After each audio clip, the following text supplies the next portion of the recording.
Hello friends, 248 not out में स्वागत है आपका। मैं हूं आपका दोस्त सुमित। और आज हम करेंगे इंडिया वर्सेस ऑस्ट्रेलिया का जो पहला टेस्ट मैच है उसका रिव्यू। तो भारत ने इस टेस्ट मैच में बहुत ही आसानी से, मैं कहूंगा कि शायद ये खेल भी कोई मुकाबले का हो नहीं पाया, और भारत ने ऑस्ट्रेलिया को एक इनिंग और 132 रनों से पहले टेस्ट मैच में हरा दिया। ऑस्ट्रेलिया के लिए जो सबसे अच्छी इस टेस्ट मैच के अंदर बात रही वो ये रही कि उनके कप्तान ने टॉस जीता और पहले बल्लेबाजी का फैसला किया। लेकिन जो मैच से पहले जितना भी बवाल था पिच को लेकर कि पिच भारतीय स्पिनर्स के अकॉर्डिंग बनाई जा रही है या ऑस्ट्रेलिया के लेफ्ट हैंडर्स को टारगेट किया जा रहा है, वैसा ही जो उनके मन में जो एक कहते हैं ना कि बिल्कुल उनके घर कर गई थी उनके मन में ये बात। और उसी वजह से ही मुझे लगता है कि ऑस्ट्रेलियन बल्लेबाज जो है इस पूरे मैच में खुलकर नहीं खेल पाए। क्योंकि अगर आप देखेंगे जब पहले बल्लेबाजी की तो दूसरे ही ओवर की पहली बॉल जो मोहम्मद सिराज ने फेंकी थी वो उस पर ही उस्मान ख्वाजा एलबीडब्ल्यू आउट हुए, और अगले ही ओवर की पहली बॉल पर डेविड वार्नर भी शामी की गेंद पर बोल्ड हो गए। तो उसमें स्पिन का कुछ भी रिलेटेड नहीं था, एक नॉर्मल जो बॉल होती है, जो नॉर्मल पिच के ऊपर ऐसी बॉलिंग होती है वैसी ही बॉल पर दोनों के दोनों बल्लेबाज आउट हुए। शायद उनके दिमाग में वही चल रहा था कि कब स्पिनर्स आएंगे, कैसे खेलना है क्या नहीं खेलना है, और इस चक्कर में शायद वो फास्ट बॉलर्स को इग्नोर कर गए या उनको अंडर रेट कर गए, इस वजह से वो अपनी विकेट गवा बैठे। तो अब बात करते हैं कि भारत के लिए इस जीत में कौन कौन महानायक रहे उनके लिए। तो मैं कहूंगा कि ये मैच जो है भारत ने आर की वजह से जीता। आर से रोहित शर्मा, आर से रविंद्र जडेजा और आर से रविचंद्रन अश्विन, ये तीन प्लेयर्स भारत के लिए मेन मैं कहूंगा स्तंभ रहे इस जीत में। और चौथा स्तंभ जो रहे वो रहे अक्षर पटेल। उन्होंने भी लोअर डाउन दी ऑर्डर 84 रनों की बेहतरीन पारी खेली और एक विकेट भी चटकाया। वैसे मैं अक्षर पटेल का उतना बड़ा प्रशंसक नहीं हूं और मैं चाह रहा था कि उनकी जगह कुलदीप यादव खेले, लेकिन अक्षर पटेल ने यहाँ पर अपनी बल्लेबाजी से अपनी जगह को बिल्कुल मैं कहूंगा कि बिल्कुल प्रूफ किया कि वो इसके बिल्कुल लायक थे। तो अब अगले टेस्ट मैच में उनके उनके प्लेस के ऊपर भी कोई सवाल नहीं रहेगा, और भारत अपनी मुझे लगता है कि काफी हद तक ये सिमिलर बॉलिंग अटैक के साथ ही जाने वाला है। अब बात करते हैं कि इनके अलावा ऑस्ट्रेलिया की तरफ से क्या उनके लिए प्रॉब्लम्स रही।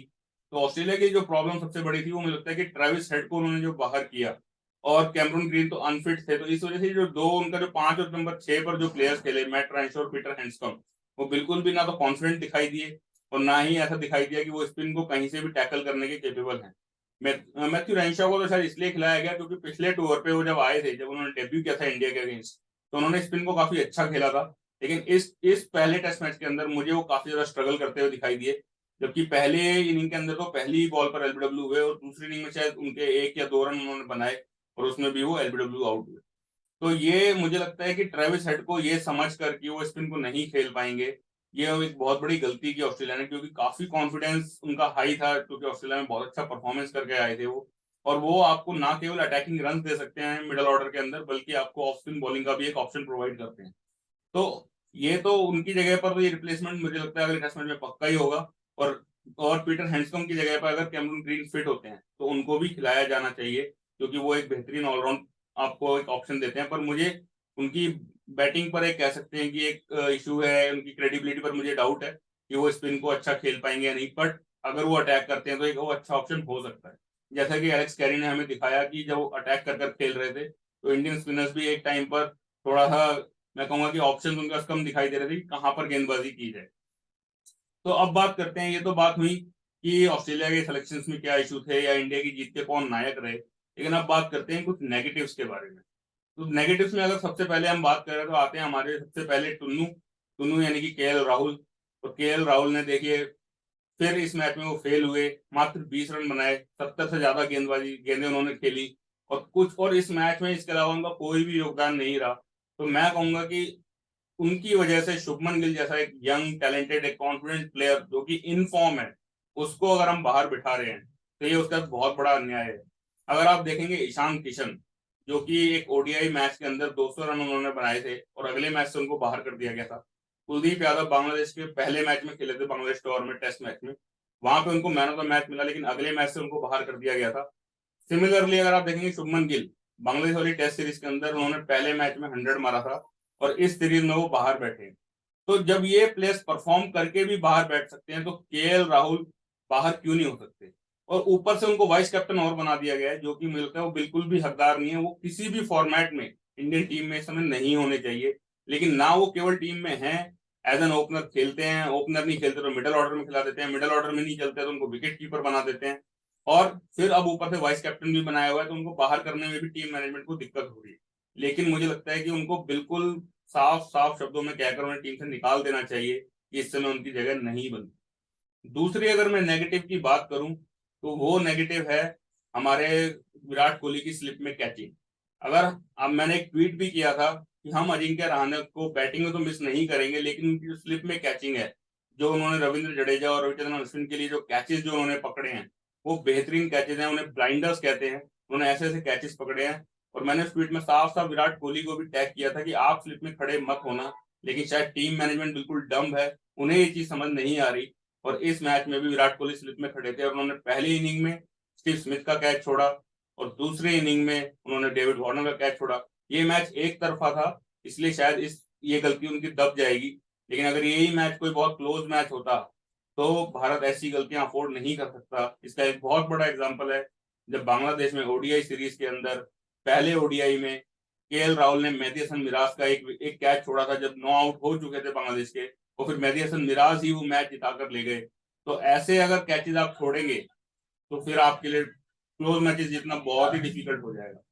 और अगर हम बात करते हैं एक और वीकनेस की, वो ये कि जो टॉप ऑर्डर है, अगर आप देखेंगे टॉप सिक्स प्लेयर्स का जो कंट्रीब्यूशन है इस मैच के अंदर वो है मात्र 175 रन का, इंक्लूडिंग रोहित शर्मा के 120, टुन्नू के 20 और विराट कोहली के 12, सूर्य कुमार यादव के 8, के भरत के 8 और पुजारा के 7। ये टोटल मिला के 175 रन का कंट्रीब्यूशन हमारे टॉप 6 बल्लेबाजों ने दिया है। और जो लोअर ऑर्डर के जो 5 बल्लेबाज हैं उनका टोटल 215 रन है, जिसमें कि जडेजा के 70, अक्षर पटेल के 84, मोहम्मद शामी के 37, रविचंद्रन अश्विन के 23 और मोहम्मद सिराज का 1 रन। तो यानी कि लोअर मिडल ऑर्डर ही हमें काफी समय से बचा रहा है। इससे पहले के मैचेस में जब ऋषभ पंत और श्रेयस अय्यर खेल रहे थे उन दोनों ने काफी हद तक हमें बार बार बचाया, और इस बार फिर हमें लोअर मिडल ऑर्डर में जडेजा, अश्विन, और ये काफी कंसिस्टेंटली ना केवल बॉल से बल्कि बैट से भी परफॉर्म करते हुए आए हैं। और अगर आप मेरा ट्वीट देखेंगे भी, क्योंकि जब मैं क्रिकेट देख रहा था तो कमेंट्री में बोल रहे थे कि अब जो है भारत जैसे 168 रन पर 5 विकेट गिरे थे तो लगने लग गया था कि ऑस्ट्रेलिया मैच में वापसी कर रहा है, लेकिन मैं पूरी तरह कॉन्फिडेंट था कि अब भारत का जो है स्ट्रॉन्गर बैटिंग लाइनअप जो है, जो कि लोअर डाउन दी ऑर्डर है, वो आ चुका है। और आप ये मेरा ट्वीट देख भी सकते हैं कि मैंने साफ साफ ट्वीट कर दिया था कि अब हम स्ट्रॉन्गर टेरिटरी में मूव कर रहे हैं और अब हम अच्छा स्कोर बनाएंगे। तो 168 पे 5 से 400 रन तक पहुंचने में हमने 232 रनों का हमने और एडिशन किया। तो ये आप देखेंगे कि ये भी एक वीकनेस है कि अगर हमारा टॉप ऑर्डर अच्छा परफॉर्म नहीं कर रहा है तो। और अगर एक और वीकनेस की हम यहाँ पर बात करें वो ये है कि हम किसी भी नए स्पिनर को, जब भी कोई टीम अपना नया स्पिनर लेकर आती है तो हम उसके आगे स्ट्रगल करते हैं। अब देखिए टॉड मर्फी ने डेब्यू किया, उसने 7 विकेट ली। ऐसे ही ऑस्ट्रेलिया पिछले टूर पर अपने स्टीव ओकीफ को लेकर आया था तो उसको हमने 12 विकेट एक तरह से गिफ्ट कर दिए थे और वो मैच भी हम हार गए थे। उससे पहले जेसन क्रेजर 2008 में आए थे, उन्होंने भी अपने डेब्यू में 8 विकेट ली थी। सिमिलरली अगर आपको अभी न्यूजीलैंड का टूर होगा, जब याद होगा जब न्यूजीलैंड आई थी भारत, तो एजाज पटेल ने 10 की 10 विकेटें ली थी। तो लेकिन इससे ये साबित नहीं होता कि टॉड मर्फी जो है बहुत ही जबरदस्त प्लेयर बॉलर हैं या बहुत ही जबरदस्त ओपनर बनकर उभरेंगे।